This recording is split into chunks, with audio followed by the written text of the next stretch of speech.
everybody? It's your boy Deathfall. We back and we live for episode 22. Today I had the opportunity to interview this guy. You know, he went to Lincoln University with me. He's a fellow Lincoln alumni. You know, he's the youngest chairman in the state of New Jersey. You know, he's a mentor. He's an author.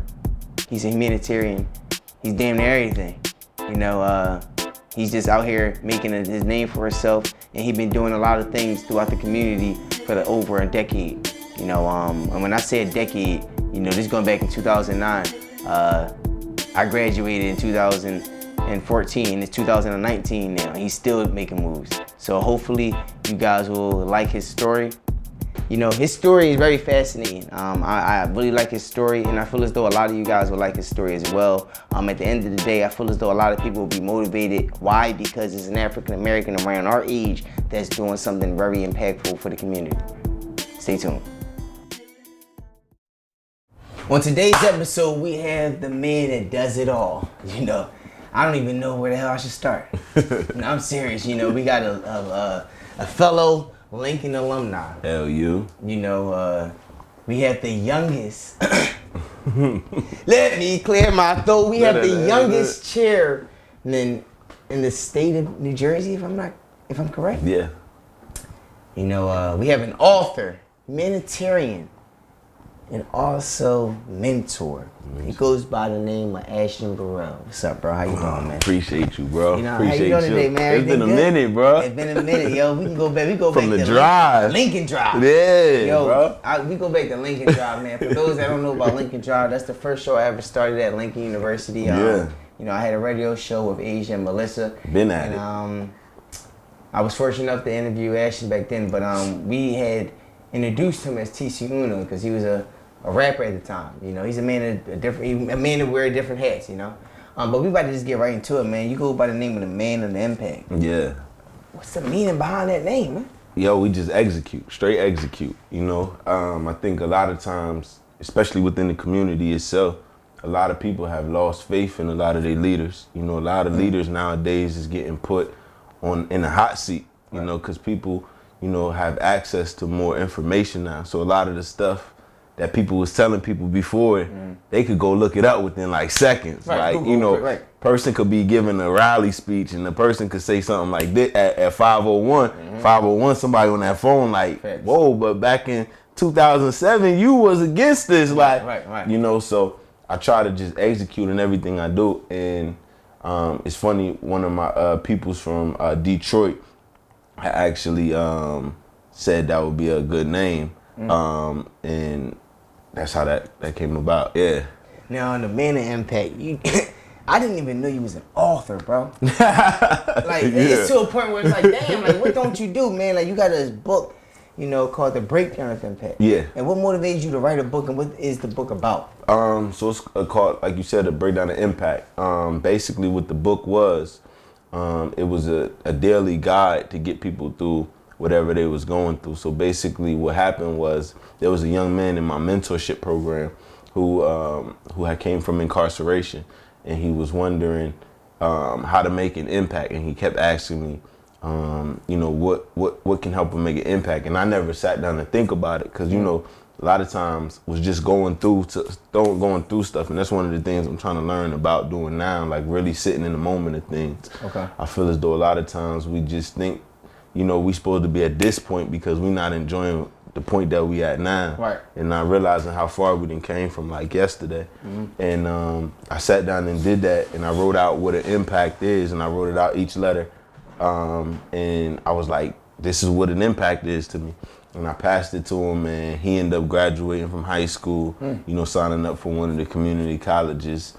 And it helped him get through his situation. So I said, excuse me, if it's able to help him get through his situation, hopefully this could help someone else get through their situation. So that's how the book came about. Now, did you have like mentors growing up, like that motivated you to be just like, you know, inspiring to different people? Yeah. So one specific person that inspired me.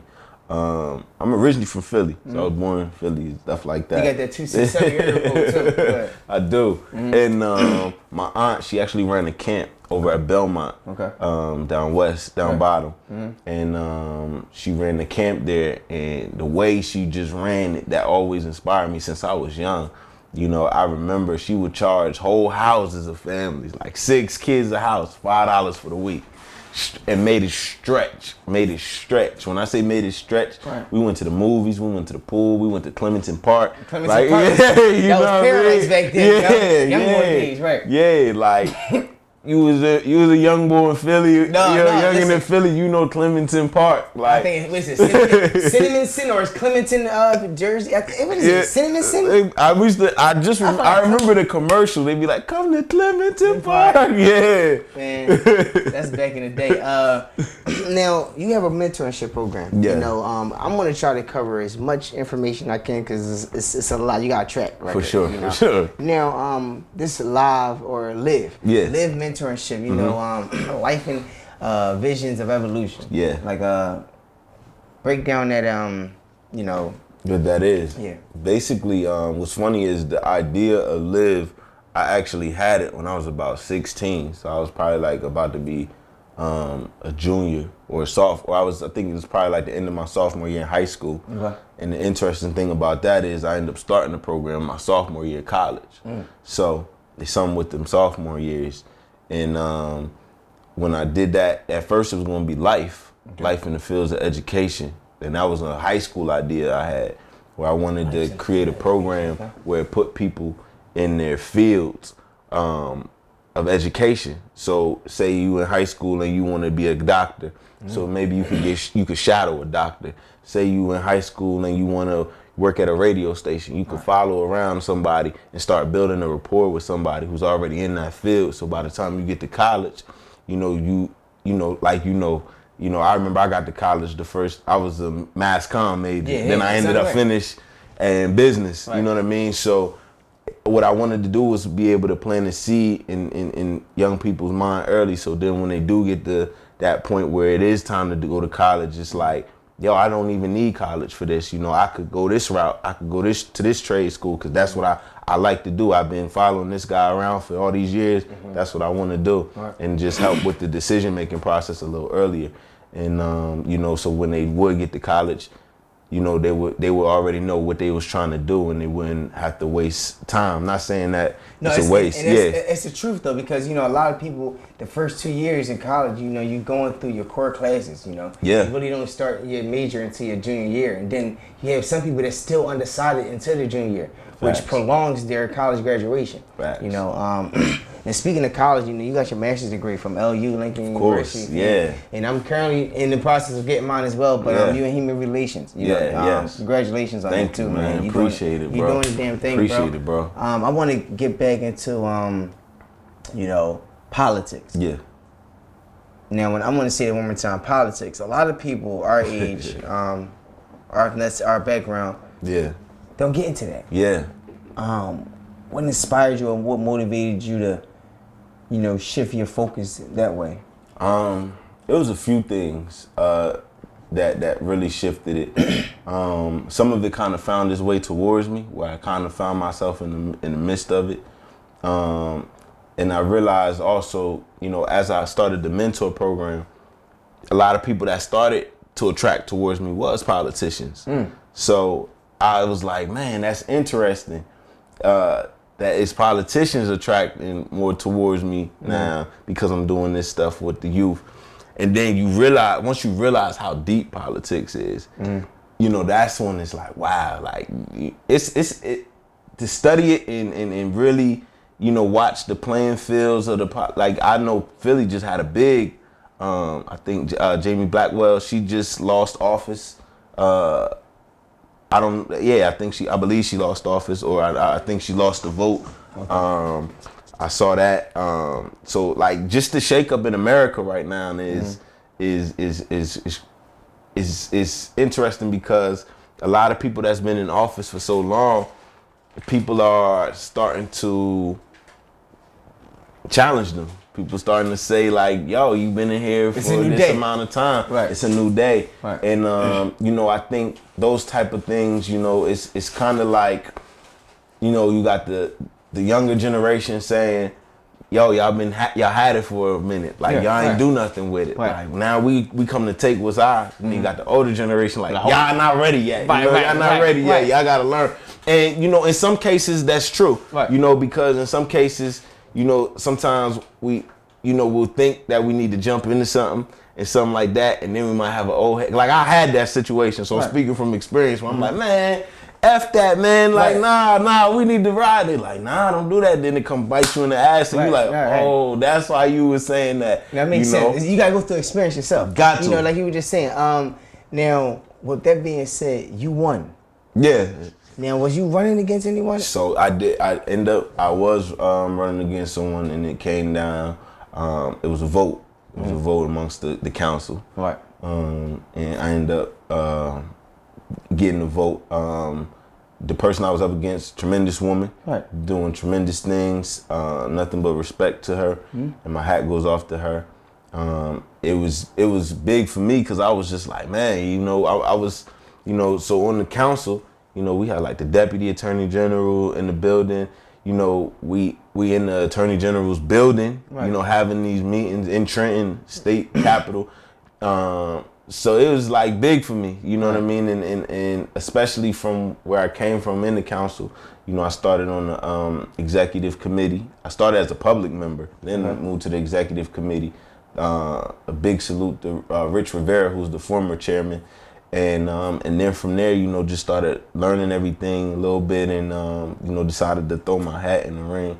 And the response I got back, I was like, oh, snap. All right, cool. People rocking with me. Now, that right there, can you explain to the people what's your responsibilities? Yeah, so right now, what we're doing is we're reconstructing the whole thing. Like we're rebuilding it. It was kind of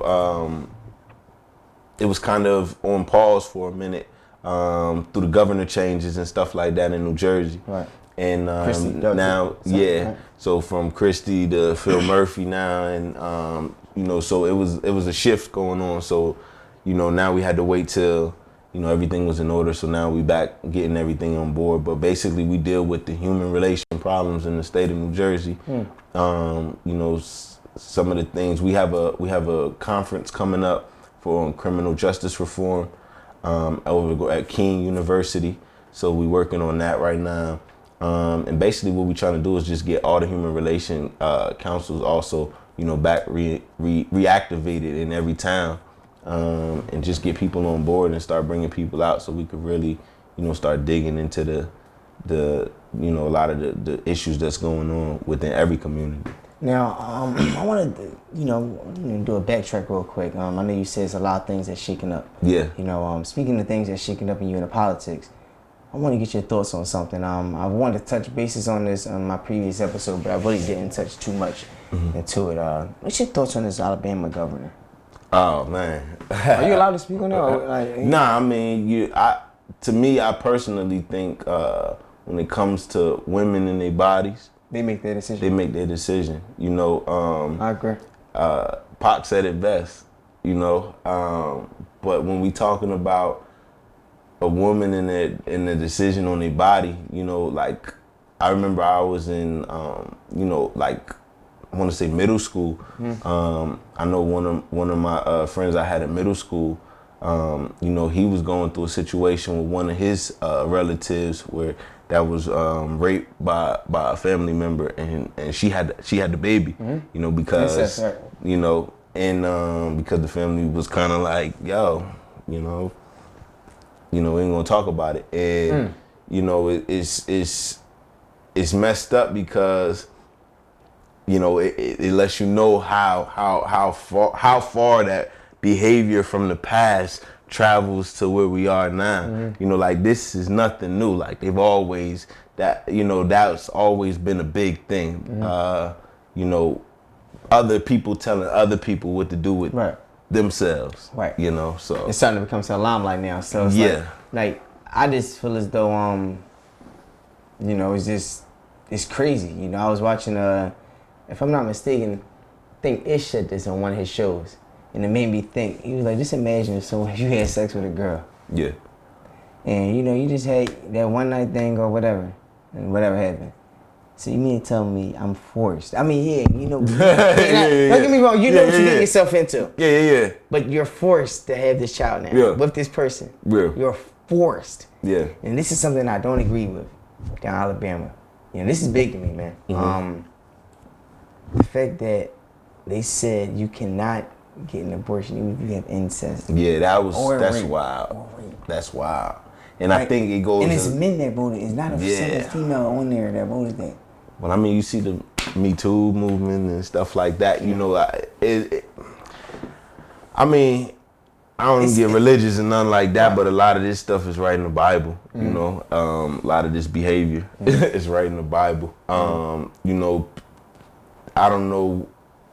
I do know, but we get into that on another topic. But you know, I think people, man, some of the way people think, man, is just off the wall, bro. Like, you know, it just makes you say to yourself, like, yo, there's some people out here that are really sick, you know, and far gone. You know? I wanted to speak on Nipsey Hussle, because a lot of people, you know, I'm starting to see. I seen in your comments, someone was like, "You like the Nipsey Hussle?" Yeah, that's big for me. I was like, hold on, I got wrong with that, because I was just thinking, like, you always in different areas. You know, you would be with politicians. If I'm not mistaken, I don't even know the list of celebrities you met. You know, if I'm not mistaken, did I see you with Jesse Jackson? Jesse, yeah. See, I ain't tripping. Rona ain't got me that on. You know, a lot of different people. Like, man. You got a lot of things going for yourself, but the community aspect, like, what are you trying to achieve with that? Because I know you're in your position with the human relations and chair. Yes. But I know, knowing you from Lincoln, you always try to get everyone involved. Yeah. And the way today, the way society is today, it seems like, I hate to say it like that, but a lot of people losing hope. Yeah. Like, what is your mission? To put that hope back, you know, and help people to take a deeper dive within themselves. You know, one of the things that I've been doing lately is really not seeing people for the people on the outside, but really seeing people, like, you know, within their spirit, you know, and that goes for whatever race they are. You know what I mean? I feel as though a lot of times people aren't understanding of things. You know, it's just like they are understanding or aren't? Okay. They aren't understanding of a lot of different things. It's just like, you know, say you talking to one of your homeboys that's so used to being like loud and excited, right? And then when you see him and he like, oh, what's good, Dad? You're like, damn, he acting funny. What's wrong with him? Like, but the whole time he might be going through some shit in his head. You know what I mean? It's something going down in his head. And that's one of the things that I've learned as I've been getting older. Like, everybody got their own problems and situations that they going through. You don't know what a person is going through when they lay their head down at night. That's deep. And that's just been one of the things that I've been trying to carry with myself, like, each and every day with each person that I interact with. And it's actually been interesting, the response that it gets back when a person that's coming at you negative, but you respond to them in the positive. It's amazing how their whole energy just shifts, no matter how hard they try to stay in that mode. But it's just like, damn, how could I be this dude just. This dude I just cursed this dude out, and all he told me was, yo, have a good day, man. Like, he's like, damn, like, keep it like that. Like, why am I this mad? Yeah, I like that, man. I like that turnaround now. That book you wrote, you know, break down the impact. I want you to break down the word impact. Yeah. So basically, I definitely give you a couple of examples. Like, I know for the word I, you know, it talked about identity. You know, I think identity is a big thing. Especially amongst people of color. That's probably a whole nother show you could get into. Right, But, you know, we talk about identity. I think that's something that so many people lack. A lot of people don't know themselves. So that causes a lot of the turmoil and stuff that we got going on now. You know, a lot of these people with power, they didn't have power to begin with. So now that they got it, they don't even know what to do with it. Or abusing it. They don't know what to do with it, you know, and they don't know they don't know themselves, you know, and you could, you know, it's even just like when you meet people, like, it's a different vibe when you meet somebody who really know themselves. Like, you like, yo, I respect that, yo, like, that's dope. Like, they ain't all hype, but then you see somebody walk in all loud and just screaming, and you like, Cool. Right. Yeah, you peep the vibe, man.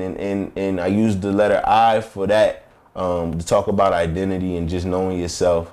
M, I talked about Mondays. I think Monday is a thing that has become a kind of like a way for people to create another excuse to push stuff back. Because you always be hearing people talking about, yo, I'm gonna start this diet Monday, Right. or yo, I'm gonna start reading this book Monday, I'm gonna start that assignment Monday. We done said that plenty of times in college. Right. I'm gonna do this, I'm gonna do this, I'm gonna do that Monday. But it creates like an invisible hold on yourself, because it's like, yo, you don't have to wait till that day to start what you want to do. Like, you could literally start that like at that moment. Right. You know what I mean? That's P, we talked about progress. You got to keep progressing. You got to keep moving. You got to step out of your comfort zone to get where you want to go. A, we talked about some action. A lot of people just, I want to make this move. I'm about to make this move. I'm about to make this move.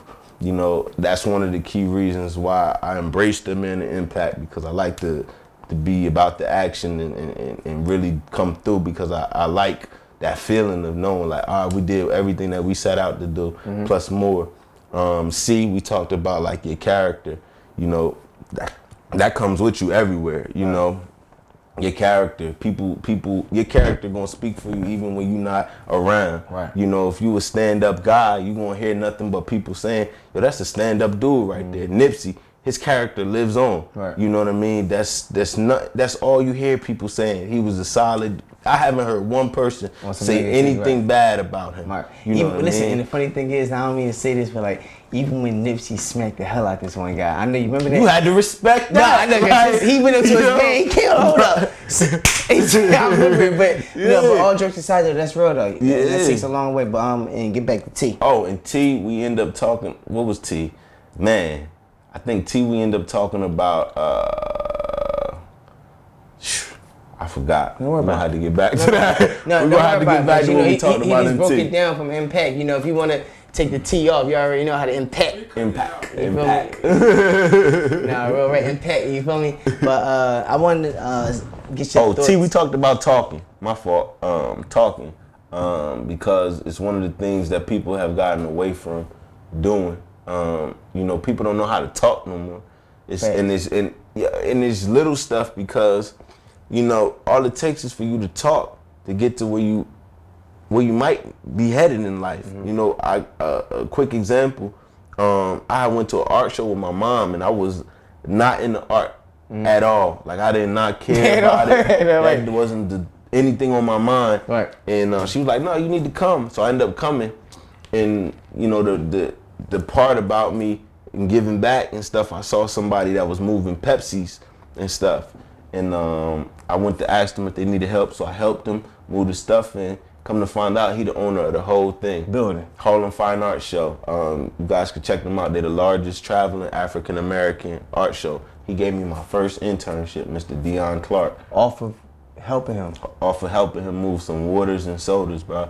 And you didn't even want to go to this event?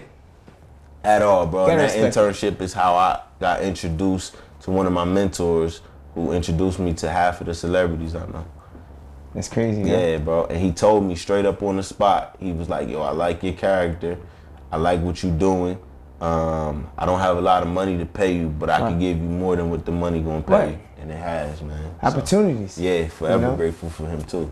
Opportunities. I want to get your thoughts on these cop killings. Yeah. What's up? Where do we start? I don't even know. They just recently had an issue that happened or took place in Norristown. Yeah. Where they had a girl actually sock a cop, because the cop looked like he socked her. You have a woman that was pregnant, got shot. I saw and killed. yeah. I punched my damn steering wheel. I couldn't when even I heard watch the that. shot. As soon as I heard the shot, I just turned the phone off and punched my phone. Yeah. Punched the steering wheel. Mm-hmm. And then I think they just arrested this 13-year-old or 12-year-old today. Yeah. And they was manhandling him. Just wilding. And What's your thoughts on that, man? my thoughts is pissed, angry. Because y'all knew my thoughts, but go ahead. Pissed, angry. It's my feelings. Pissed, angry, confused, empty. Because you get to a point where it's like, how many lives is it going to be before it stops? Right. And it seems like it's continuing to grow and go. And you realize how much deeper that it really is, where it's like, okay, we could go back to like how people took black coding, right? You know, they let blacks go from slavery. Mm-hmm. Then they say, okay, you're free slaves. Now you need an ID card. How I'm gonna get an ID card? I'm broke. I've been your slave all these years. Right, like how am I gonna come up with this bread? Send his ass to jail, and he gonna work for that. So then we saw the movie Life, right? Yeah, with Eddie Murphy. And the dude that was walking on the, doing the... In the yard? Yeah, and it was like, hey, Matt, hey, Captain, you hear him talking? Yeah, I know. He's talking about I call him, I need to talk about the black boy with the hat. Yeah. I need to talk about. Did that, and to me, I feel as though they kind of did that with cops, you know? They took that and said, a certain group of people took that and they said, you know what? Y'all on the same playing field. You need to watch them and make sure they don't take what's left for you. What's left for you. Yeah. Not even what's left for you. Mm-hmm. We done took all ours. Right. So if you don't want nobody to take what's the rest for you, boom. Because when you really look at it, it's like the community ain't going nowhere, the cops ain't going nowhere. Mm-hmm. You right? So it comes to the point where you say, well, where's the middle ground? Mm-hmm. Where is the middle ground? Cause when I talk to some old heads, sometimes they be like, yo, I remember it was a time where we knew the cops. Mm-hmm. Thanks.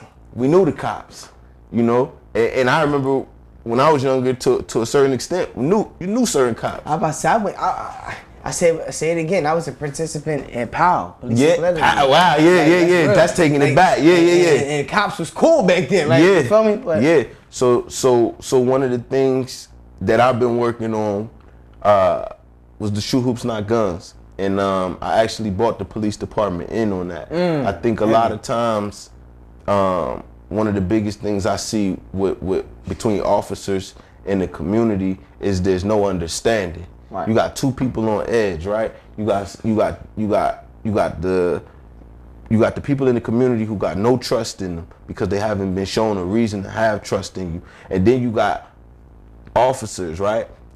A lot of new ones as well, who's going off of what they see on TV, what they hear from people that's been in the system for forever, and telling them and relaying it down to them, so they automatically on edge. You got people that's not going through psychological tests that they need. Right. You got people that have been bullied. Some wasn't the most popular people when they were growing up, right. And now you giving them all the popularity they need. Right. You know what I mean? So what you think right. is going to happen, especially if you don't have the proper person in front of you training you. Now, you know, I've seen some police departments that have been outstanding, and I'm like, damn, they doing some dope stuff. You know, and then I've seen some that I'm like, whoa, this shit need to be shut down. Like, right. You know what I mean? And I think it just comes down to, like, there has to be some type of understanding, and there has to be some type of accountability, you know, for these officers that's just trigger happy, that just take out a person because of their skin tone and then blame it on a fear. That's not. I was about to mention fear. That's not. They in environments that they're not comfortable in or accustomed to. Yeah. You know, but before you know, we end this episode, I just want to know something. Is there anything that you would like to let your audience know, and sure. what's upcoming in 2019 for you? For sure. So we got the documentary coming out, Hometown Hero Club. Make sure y'all stay tuned for that. You already know the brand, Hometown Hero Club. Y'all could definitely purchase these. You could holler at me, Ashton_Burrell on IG, AshtonBurrell.com. We do speaking engagements. We do workshops. We do anything. Anything you need us to do, we can make happen, or we know somebody that can make it happen. Right. And we just out here just motivating, man, and just giving the people, you know, hopefully what they want, and I'm not gonna say hopefully what they need because I don't know what everybody needs. But I know everybody could always use a smile on their face, right. some type of positivity in their life, and that's what we possess a whole lot of. So that's what we giving out. You can also purchase the book on BarnesandNobles.com, Amazon.com, the website AshtonBurrell.com. That has everything for you. We got the documentary dropping. Want to make sure I ain't missing. Yeah, you know, you good. What else we got dropping? The Shoe Hoops Not Guns, June 19th. That's gonna be in Highland Park, New Jersey. And that's gonna be the first collaboration I do with the police department and the fire department. That's heavy. Yeah, that's heavy. That's heavy. So we got that jumping off. We bringing Shoe Hoops Not Guns to Philly, July. We're gonna need you on board. I mean, so definitely. I was gonna say something. So is this gonna be like a tour throughout? Yeah, we're gonna tour, man. We're gonna tour. We're gonna hit everybody, man. Everybody gotta get this. And this is something that you're orchestrating. Yeah, orchestrated the whole thing. So basically, Shoe Hoops Not Guns. It's basically a basketball game that we're using to educate the people on gun laws, bring awareness to gun violence, and just bring the community together. You know, some of the things that we'll have in store: resume building on site. On site at the game. We're gonna have like career development on site at the game. Basically, what we're trying to do is just give people a reason not to shoot. You know what I mean? There's so many lives that should still be here.